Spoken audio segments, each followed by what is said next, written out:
Right, so here you hear me talk quite often about the conservatives and how they've kind of gone off the deep end. They're no longer conservative, whatever you want to call it, and why I would not consider voting for them, at least if until they get their act together, which I highly doubt. But I wanted to make a video about this topic because I wanted to kind of talk a little bit more about it and talk about it because I think it's kind of telling of where the conservatives are at right now. So anyway, this is from Tom Quiggin, and he goes on to say, seems like Aaron O'Toole, field operations manager, set out to destroy the life of former Tory leadership contender Jim Helios, almost like he was going all jihadi on him. And again, this Jim Carrialahos guy, I think, was criticizing someone who just turned out to be, who was a Muslim, and long story short, he was calling out Islam's. I don't know the entire backstory behind this. I've read a little bit about it, but again, there's quite a backstory behind it. And I wanted to talk a little bit more about the conservatives too. But anyway, yeah, they went after him, and this is something that the conservatives, again, I'm not sure exactly what their strategy is when it comes to this. The conservative strategy seems to be, well, let's move to the left. The liberals have moved quite far to the left, over the last 5 to 10 years, and the conservatives' strategy is, okay, well, let's move a little to the left to try and eat up some of those people who are more, moderate lefties, and try and gain their vote. The problem with doing that is that you lose the votes of most people who actually are true fiscal conservatives, because you can't be a conservative if you don't believe in fiscal, management of the economy, running massive deficits, all these left, having mass immigration. You can't be a true conservative and believe in that kind of stuff, not by definition, because if you want to redefine conservative as moderate, fine, but not in the traditional value. The traditional conservative is someone who would only run deficits in times of recession, even if then, and if you are going to do it, it would be very small. You're someone who believes in limited immigration. You're more nationalistic. You're not a full on, nationalist, in the way that the left always, negatively, interprets nationalism. But you're a nationalist, right? You believe in limited immigration. You know, you're not big on welfare and all this kind of stuff. But the problem is the conservatives have gone completely against those principles. And for all the lefties out there who argue that the conservatives have gone too far to the right, again, like, I don't understand what world they're living in. Like, the bubble that they're in is, it knows no bounds. Because find people who, here's the way you can know. Find people who used to vote. This is the way that you can tell where politics have gone. I mean, there's studies that have backed this up too, but this is just another way. I mean, again, I've shown those studies too, so don't tell me, oh, where's the studies? No, I've literally made videos about the studies, so go look at that. But anyway, um, if you ask most people who used to vote conservative, at the very least would consider voting conservative, and ask them that are no longer conservative voters, the main thing you'll hear is always, well, they've gone too far to the left. Every complaint I've ever heard about someone from the conservatives, personally online, is they've gone too far to the left. I've not heard a complaint from a one person, not one, who isn't a lefty, because every complaint you hear that the whole conservatives have gone too far to the right is from someone who's on the left and who keeps voting left and who has always voted left, and they're usually more far left, like almost always. I've never heard someone say who has voted conservative their whole life who's like, yeah, I'm not voting conservative because they've gone too far to the right, because they haven't. Okay, they've completely given in on immigration. They've completely given in on the criticism of Islam. They've completely given in on the carbon tax. They've completely given in on immigration, which are all issues that are unpopular amongst the majority of Canadians, not just conservative Canadians. So it makes no sense. Um, like I said, when you ask people on the left who used to vote left their whole life, and who no longer vote left, what do most of them say? They've gone too far to the left. They've adopted these crazy SJW, identity politics issues. Look at the walkaway movement in the states. There's literally hundreds of thousands, if not millions, of people. You look at, there was estimates of upwards of 15 million Obama voters that voted Trump. There's estimates of, upwards of, 15% of Bernie voters last election, this one I think will be a little different, that voted Trump. Well, what do the overwhelming majority of them say? They don't say the left is not left enough. Again, there's probably some people that have said that, but the overwhelming majority of people, probably 90-95%, say the left has gone too far to the left. And objectively, have they gone further to the left? Absolutely, by a long shot. And again, the studies show that. The studies show that. And like I say, I've made videos about that, so check those out. I'm not just saying that off the top of my head. But that, I just wanted to point those facts out because when you talk to a lot of people nowadays, they're completely oblivious to that, like completely oblivious to that. And again, I wanted to bring that up. And I understand the problem with the conservatives is that they're too far gone. They're too far gone.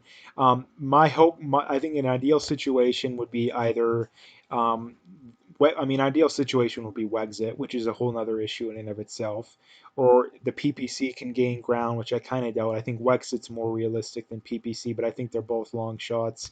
The problem with the thing that's going to have to happen with Canada is a complete reset. The entire system's going to have to blow up. We're going to have a massive recession, which this whole virus thing may cause that. If not, then it's going to happen at some point. And the entire system's going to have to reset. The whole, running the entire society and the entire economy, reliant on massive amounts of debt, is going to have to go belly up at some point. And the problem is that when that happens, a lot of people are going to suffer a lot. And the reason people always have to not switch off this system is some people are going to suffer. What they don't realize is a immensely amount more people are going to suffer if we keep going down the same road. If we switch things off now, people will just adjust their lives. Like the whole argument against going away from free healthcare is, oh, the poor people are going to die. But the reality is that, well, studies show about 2/3 of health, impediments, ailments, whatever you want to call it, are lifestyle related. Look at diabetes. The overwhelming majority of people with diabetes, it's lifestyle related. It's not genetic. Heart disease, cardiovascular disease, most of that stuff is lifestyle related. And if people no longer get to get bailed out, then guess what? They'll just change their way because there's no greater incentive in the world than money, right? There's no greater incentive in the world than money, and that's what my argument always is that are people naturally immoral or immoral, moral, lazy, hardworking? And my answer always is depends on the incentive. If you take the person with the most will, the most work ethic, the most drive in the world, and you create enough of an incentive for them to sit on their butt all day, they're going to do it. And if you create enough of incentive for the average person to be unhealthy, they're going to do it. And that's a bit of a tangent, but I just wanted to bring that up. Basically, to sum the whole, bring the video full circle. The conservatives are good as done. I mean, not that they weren't before, but like I said, they're good as done.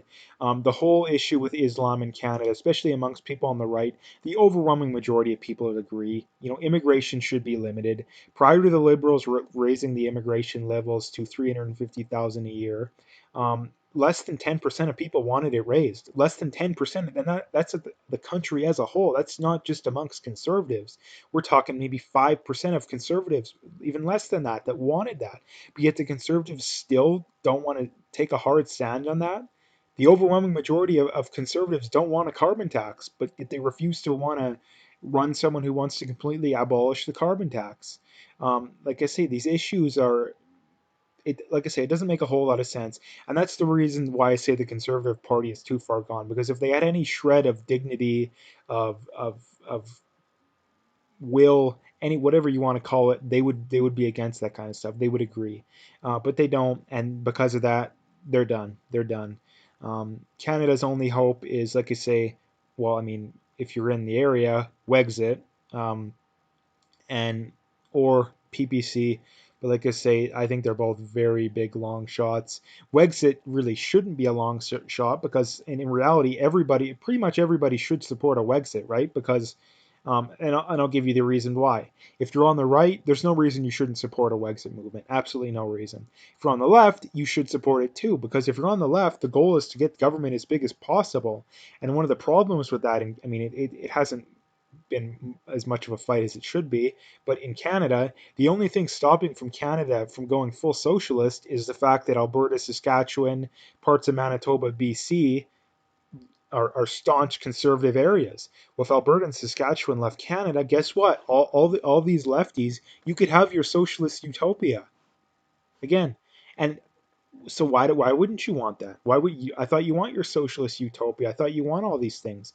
If Alberta and Saskatchewan left Canada, well, the overwhelming majority of opposition to your political beliefs and political wants and needs would be gone, like done, like overnight. But you don't want that. You'd vote against Wexit because you know that in reality it's BS. You know in the back of your head that doesn't work. And there's also the aspect, oh, what if I live in Alberta and I'm on the left? Well, guess what? I'm from Alberta. If Saskatchewan left Canada, and they had a Wexit movement, I would gladly move to Saskatchewan, assuming they would take me, and assuming the Wexit movement was realistic. If they just flat out left Canada and didn't switch anything, then it wouldn't be worth it because eventually people, if they kept this terrible system of how the system is set up, people would just vote to pillage the system, and you'd end up right back up where you started. So you'd have to have a realistic system that would prevent against things turning out like how they turned out in Canada, and that's a whole nother video in and of itself, so I won't get into it. But like I say, there's no reason for the whole, oh, well, I got to move from Alberta. First of all, that won't cost a whole lot. Renting a U-Haul is not that expensive whatsoever. Um, Even, renting a truck or something like that, again, not that expensive. Um, I'm pretty sure that people would be happy to chip in to get you to leave. But like I say, I would in a heartbeat move to Saskatchewan, if they had a Wexit movement and if they allowed people to come, that people that share their belief system and whatnot. Again, I would do it in a heartbeat. But anyway, I just wanted to point that out. Like I wanted to make a video on this because it's an important issue of, about politics in Canada. So anyway, I'm gonna leave it there. If you like the video, make sure to hit that like and subscribe. Make sure stay tuned, share the videos. I really appreciate sharing the videos. I do have my PayPal and email linked in the description. I appreciate any donations, but at the very least, just hit that like and subscribe if you haven't already.